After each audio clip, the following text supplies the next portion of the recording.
cookie खुदलाई पाइब सिंगना लमलाई एसीगी मनुंग चना लेबा थमना पोपे सना साबी यांगंग पोपी अमदे सबुंको खुनौदा हंजन हंजन नोंमै कापसिलकपदा सेंट्रल फोर्स सिंगना एक्शन अमता लौखतना लेबना थवंग असे यानिंगदब फोंदोक्तुना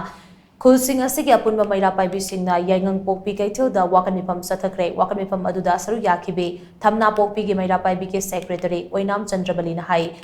खुलसिंग असिदा कुकी खुलाई पाइबा सिंगना थेंखांग कयारकता नोंमै अमसुंग बोम कापसिंदुना लंदारकपदा सेंट्रल फोर्स सिंगना एक्शन अमता लौखतना लेरगा मैतेगी खुल ngakpa sing phanaba honariba silaibuk thibani mafam asida nongmai kapnabagi thodok thoklabade thamna pokpida mathau tawriba BSF amasung state force singdagi marik chumba pawlofam thopani badugi makutta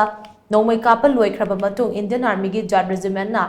खुलक्ता संगलक्तुना Meitei खुंजा सिंगना नोंमै कापा हौबनि हाइना मरा season बगल लोइनना खुंजा सिंगबु ओट नैबगी थबक चथरिबा सि मियामना याब ngamloi मदुगी महुत खुसिंग असिदा कोइशिलिबा चिंगसांग सिंग असिगी मथक्ता सारिबा cookie खुलाई पाइब सिंगी bunker सिंग असि थुगाइबियो bunker सिंग असि लैरिबा मखै खुंजा सिंग पुनिंग वाखा लैताना हिंबा ngamloi मफम असिदा संबलमु ओइदुना लैरिबा खुंजा सिंगना मसा मसागी खुल थादोक्तुना चनख्रबदि लमदम असिगी अंगम अथौ सिंगी युमदसु cookie खुलाई पाइब सिंग असिना लंदारक्लोइ हाइनिंगाइ लैते हाइनसु महाकना मखा ताना पेंदबा फोंदोखि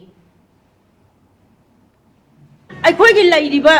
अखोई थनाबुपी हाइरिबा रेजोल ओइरिबा जगाजिदा लंपाक्सिदा लैरिजी मणिपुर की पुलिस खैजु लैरे सेंट्रल फोर्स सु लैरे हाइरिबा फोर्स अनिजिदागी मतिक चाबा रिपोर्ट लौबियोबा अखोई मांगदो ओइरो अखोई लौमिन्नजेबा अदुदि नत्रगा मोइना नोमै थोंग थोंग कामना गरेरगा कामना बलुइर कान मोइना दुरु छंगजलेरगा अखोई कोइ ओतन कोइ थी थीदना लैरेरगा कनाना होरे नोमै के कापजे यारगा जारे जिमेन जिंगिना मैदैन हरपनी ने तेरे बोल पिसलेबा मछीदा ममा ओइरिबि अखोइना नत्रगा खुंगंगिदा खुंदारिबा लांजिबु ngakjariबा अखोइना यागद्राबा सुंया यारोइबा दुइरगदि मदुगी एक अदुगुंबा थबक थवंगे चथबा हुजि हौराबनी मपुंग फाने हौरप मतमदा ममा ओइबि कयाना करी दौरकदगे करी एक्शन लखलकदगे गायबदो मयाना खंगदबनी मदुदनु नतना मदुदा ममा ओइबि कयाना लौरकप थौदांग खुदिंगमक अंगम थौजिंगना सरुक यागदबनी मदुदा हराउना लौगदबनी